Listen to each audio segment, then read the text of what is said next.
नमः ओम माधवाय नमः ओम गोविंदाय नमः विष्णवे नमः मधुसूदनाय त्रिविक्रमाय नमः वामनाय नमः श्रीधराय ऋषिकेशाय नमः पद्मनाभाय नमः दामोदर वासुदेवाय नमः प्रद्युम्नाय नमः निरुद्धाय नमः पुरुषोत्तमाय नमः अदुषाय नमः नरसिंहाय नमः शिव उपेंद्राय नमः हरे नमः ओम श्री कृष्णाय नमो नमः। एक पळी पाणी सुपारी देवा।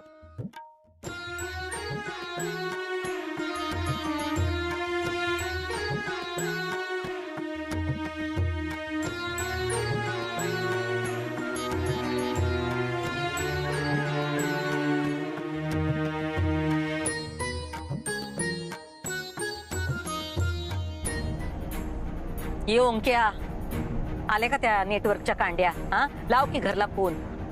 अधिपती घरी पोहोचले की नाही ते बघ। सरकार नेटवर्क अजून आलं नाहीये। अरे ये लवकर हाक की रे गाडी, ने ना पटशिरी हायवेला, येईल तिकडे नेटवर्क। आम्हाला ते कळलंच पाहिजे अधिपती घरी पोहोचले की नाही ते।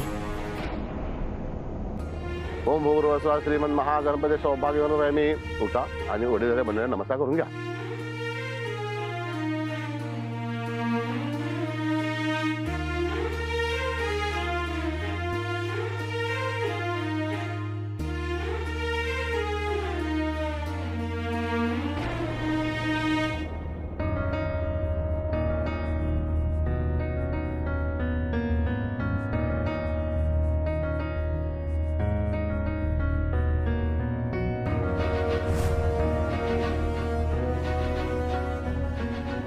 अहो नवऱ्या मुलग्याला बोलवा। मंडप सोडून गेला की काय? वाचला म्हणायचा।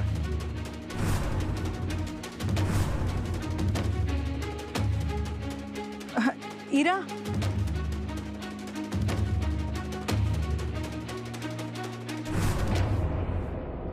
Stay away from Akshara. काय म्हणजे काय करायचं तू काय म्हण? अरे विसरलोस, तुला इंग्लिश कळत नाही ना? मराठीत सांगतो, अक्षरापासून लांब राहायचं। अक्षरा कोणाची तरी होणारी बायको आहे, कोणाची तरी होणारी सून आहे। आत्ताच्या आत्ता निघ इकडनं, नाहीतर मला पोलिसात जाऊन कंप्लेंट करावी लागेल। अहो कंप्लेन करण्यासारखं एवढं काय केलं मी? तुलाच माहिती तू काय केलंयस ते। नाही नाही मी तसं काहीच केलेलं नाही, तुम्हाला वाटतंय तसं, पण बघा मी पाहिजे तर मी आत्ता इथनं निघून जा। मग काय मुहूर्त बघतोस जाण्याचा? मुहूर्त माझ्या लग्नाचा आहे। आत्ताच्या आत्ता निघ इकडनं आणि पुन्हा तोंड नको दाखव, कळलं? ठीक तुम्ही चिडू नका। मी जातो। आणि अहो तोंड तर दिसणार, शेवटी आता आमच्या शाळेत नोकरी करतात त्या। नाही करणार ती। तुझ्याच काय तर कोणाच्या शाळेत नोकरी नाही करणार ती, मला नाही चालणार ते। आणि तू आत्ताच्या आता पटकन निघ, नाहीतर मला खरंच पोलिसांना बोलावं लागेल। जीजू तुम्ही इकडे आहात? गुरुजींनी बोलवलंय।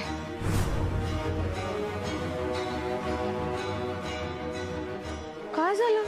काय? जाऊ दे, ताईचं लग्न लागतंय, तुम्ही कुठेही जाऊ नका। चला या। हा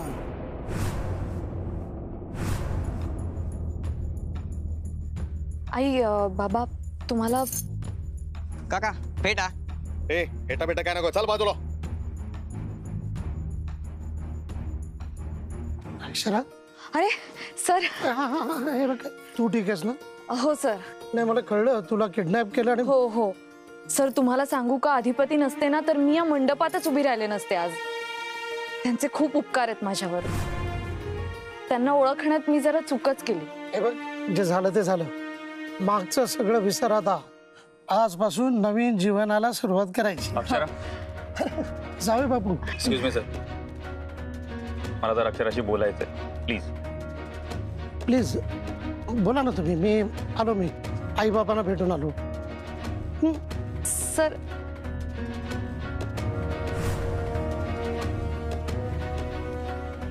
कमल, अक्षरा मला जरा बोलायचंय, चल।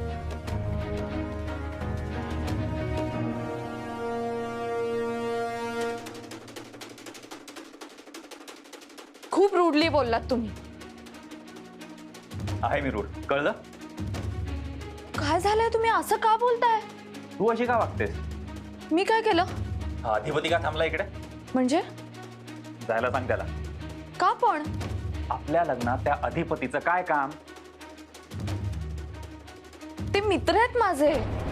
मित्र? तो तुझा मित्र कधी झाला? हा? आणि मला का नाही सांगितलं? कधी झाला हा बदल? काल रात्री? हो. राव, हद्द झाली तुझी. सिरियसली, अडाणी फालतू माणूस तुझा मित्र आहे. तुम्ही काय बोलताय कमल? त्यांच्यामुळे मी त्याच्यामुळे हे सगळं घडलं इथे. माहितीये का त्याला? तुम्हाला काही माहित नाहीये कमल. तुला आजही वाद घालायचा का माझ्याशी त्या अधिपतीवरून? हो तसं नाही, पण तुम्ही शांत व्हा ना कमल. आपलं लग्न आहे.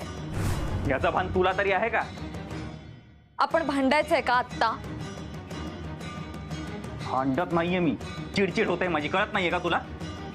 इथे मी तुझी बाजू घेण्याचा प्रयत्न करतोय, तुला प्रोटेक्ट करायचा प्रयत्न करतोय आणि तू माझ्यावरच खेकसतेस. अहो मी खेकसत नाहीये कमल. तुम्ही प्लीज शांत व्हा. मला नको सांगू शांत व्हायला. आणि तू जे केलंयस ना त्यावरून तर मी खरं तर मंडप सोडून निघून जायला हवं. पण माझा चांगुलपणा की अजूनही थांबलोय मी इथे. जरा तरी कल्पना आहे का की जेव्हा इथे नव्हतीस तेव्हा काय झालं म्हणून? तुम्हालाही कल्पना नाहीये मी तिथे गेले तेव्हा काय काय झालं. मुळात गरजच काय होती बाहेर जायची? माझं चुकलं. चुकलंस तुझं. नेहमीच ते कोणाचं ऐकत नाहीस तू. पाहुण्यासमोर किती नाचक्की झाली तुला माहितीये? आमची, तुझ्या आई बाबांची. कल्पना आहे का तुला काय झालं ते? आणि बरं तू परत आलीस, कोणाबरोबर आलीस? त्या अधिपती बरोबर. तुला जरा तरी कळतं का ग तू काय वागतेस ते? की तू ठरवलंच की कोणाची परवाच नाही करायची म्हणून? असं नाहीये कमल. तू इथे नसण्याचे फार वाईट परिणाम झालेत अक्षरा. माझे आई बाबा खूप भडकलेत. लोक नाही नाही ते बोलतायत, त्यांना ते सगळं ऐकावं लागतंय. आणि याला कारणीभूत फक्त तू आणि तूच आहेस. कमल मी मुद्दाम नव्हते गेले घराबाहेर. काही असो, पण गेलीस ना आणि त्यामुळे झालं ना हे सगळं. हो पण मी म्हटलं ना माझं चुकलं म्हणून. तुम्ही प्लीज शांत व्हा. प्लीज आरडाओरडा करू नका. बाहेर पाहुणे आलेत. आपण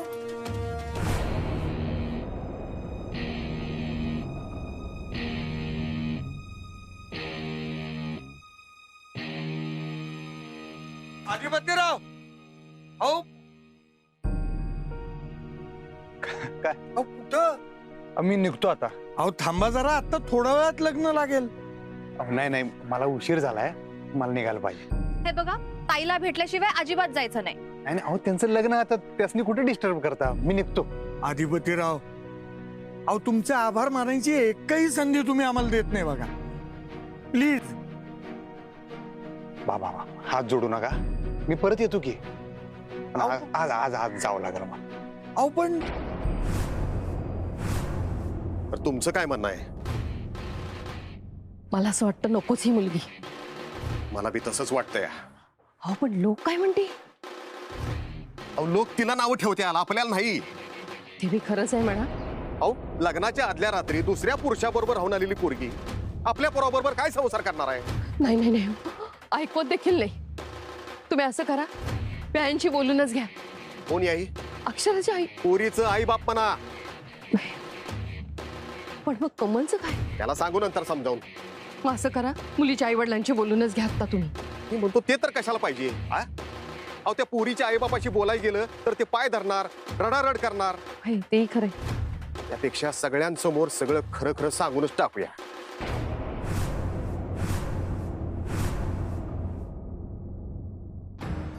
काय झालंय अक्षरा?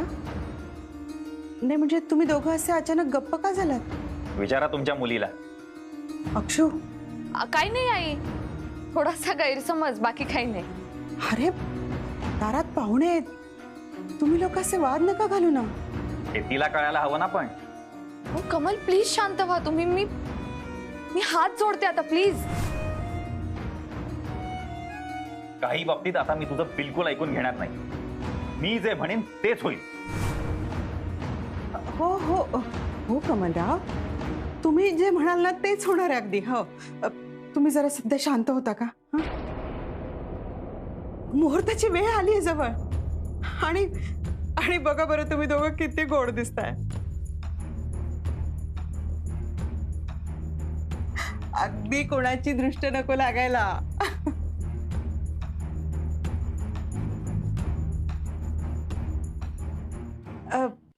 कमलराव, व्याही आणि विहीणबाई कुठे दिसत नाहीयेत?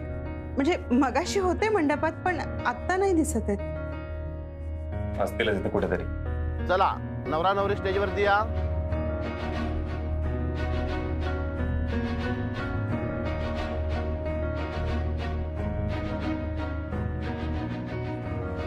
अक्षरा,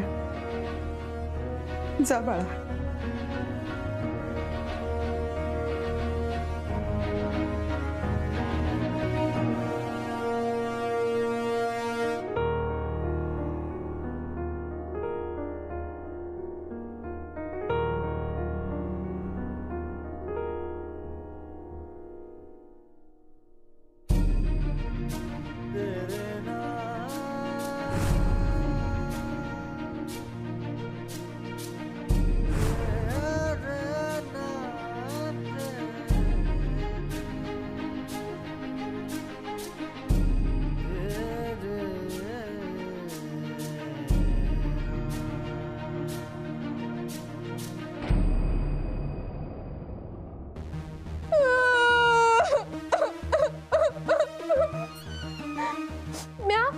स्वतःच्या डोक्यानं आणि स्वतःच्या हातानं डिझाईन केला होता यो फॅशन वाली कला आणि नवरा पळून गेलेली चंचला. ए चंचे, अगं गप्प बस की जरा, गप्प बस. मग काय करू मी? त्या अधिपती फोन उचलत नाहीत, गेले वाटते त्या मास्तरनीला घेऊन पळून. मम्मी, तू दुसऱ्यासाठी कन्येला खड्ड्यात स्वतः पडलीस बघ. तू त्या मास्तरनीचं लगीन मोडायला निघालेलीस ना, इथे तुझ्या स्वतःच्या पोरीचं लगीन मोडायची वेळ आली. अगं चंचे, गप्प बस की. दुर्गे, हे पोरी, तू कशा पायी रडतीयस? काय नाही, कुठे काय नाही. अगं काय नाही. भूमी कुठं गेली? ती आधिपतीसने आणाय गेल्या ना व. अगं पण कुठं गेली? ते मला काय माहित नाही, पण तिचा फोन आला का लगेच सांगते मी तुला. लगेच सांग.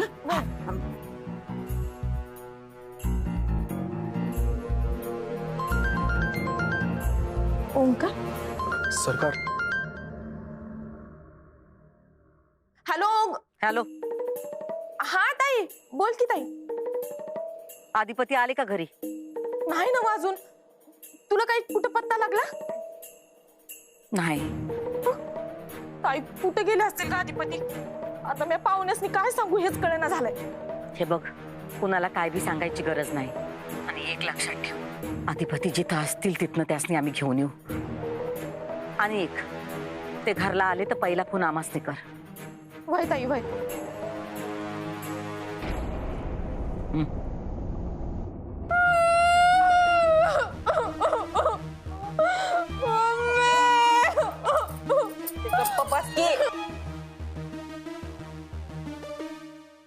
अहो या हो, अहो तुमच्याच मुलाचं लग्न आहे, काय तुम्ही आपलं रागावताय? फेटा बांधून घ्या, बसा बसा, फेटा बांधून घ्या हो.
गावचे मानकरी, इष्टमित्र, गणगोत्र मंडळी सर्वांना अक्षता मिळाल्या का? अक्षताची वेळ झालेली आहे. सुमुहूर्त.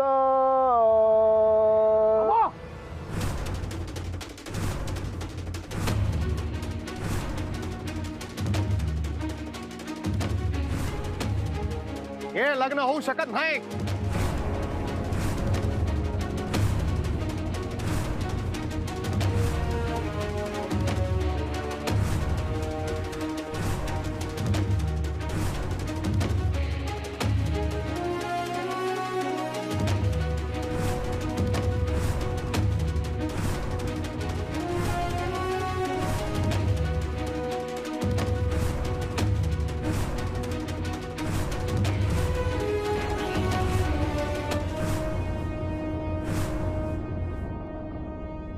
ए टेनिया, अरे मला मूर्ख बनवतोस काय? अरे कुठलं लोकेशन दिलंस तू मला? इथं 2 तास लांब आहे ते. मग बरोबर आहे ते. काय तू तिला एवढ्या लांब घेऊन गेलास? मग जवळचा विचार आपण करतच नाही, एकदम लांबचा विचार असतो आपला. आला मोठा. अरे तुझ्या लांबच्या विचारापायी अधिपती लांब गेलं का नाही?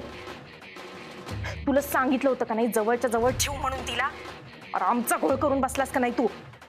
अरे तिच्या पायी अधिपती लांब गेलं आणि ते हरवलेत आता.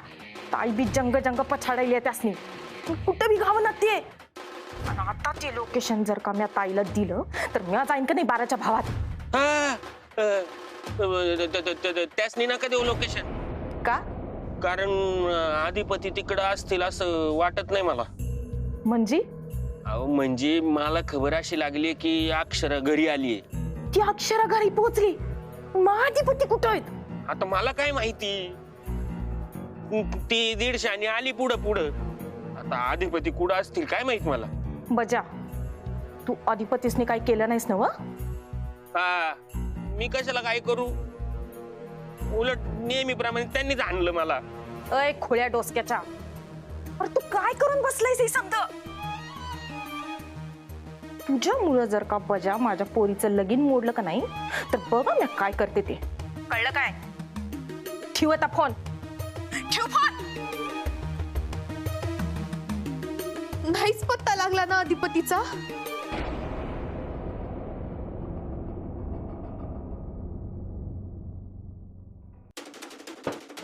बाबा बाबा काय बोलताय तुम्ही? हे जे तू ऐकलं तेच बोलतोय, आणि हळू बोलायची काय बी गरज नाही. कळू दे लोकांनी.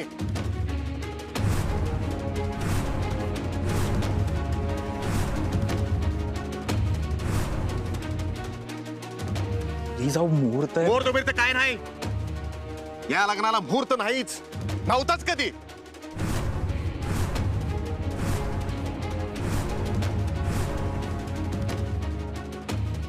तर हे लग्न कालच मोडायला पाहिजे होतं, पण आम्ही आमच्या मनाचा मोठेपणा दाखवला, तेच चुकलं. पण आता अजून एक घोडचूक करण्याआधी हे थांबवलं पाहिजे, नाहीतर मूर्ख ठरवू आम्ही.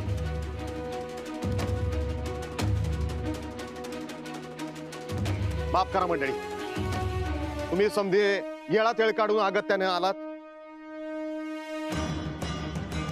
पण मला अत्यंत जड अंतकरणानं तुम्हाला सांगावं लागतं या, हे लग्न आता होऊ शकत नाही.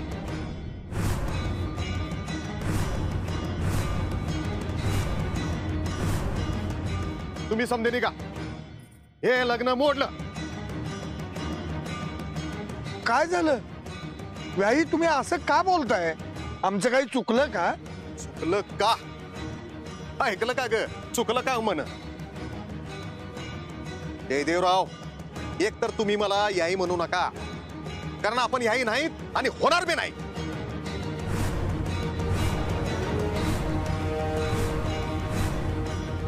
आपण झालंय काय? झालं काय? तुम्हाला माहिती नाही का काय झालंय? मी लग्न मोडलं हे जाहीर करतोय, म्हणजे तुमच्यावर उपकार करतोय, तुमची आबरू राखतोय. तर समज बोललो तर काय होईल तुमचं? तुम्हाला तोंड दाखवाय जागा राहील का? कशाला तोंड उघडा लावताय माझं? झाकली मूठ 1.25 लाखाची म्हणा आणि गप राहा. कशाला उगीच हात टाकून अवलक्षण करतायसा? काय झालंय? मी मी मी हात जोडते तुमच्या पुढे.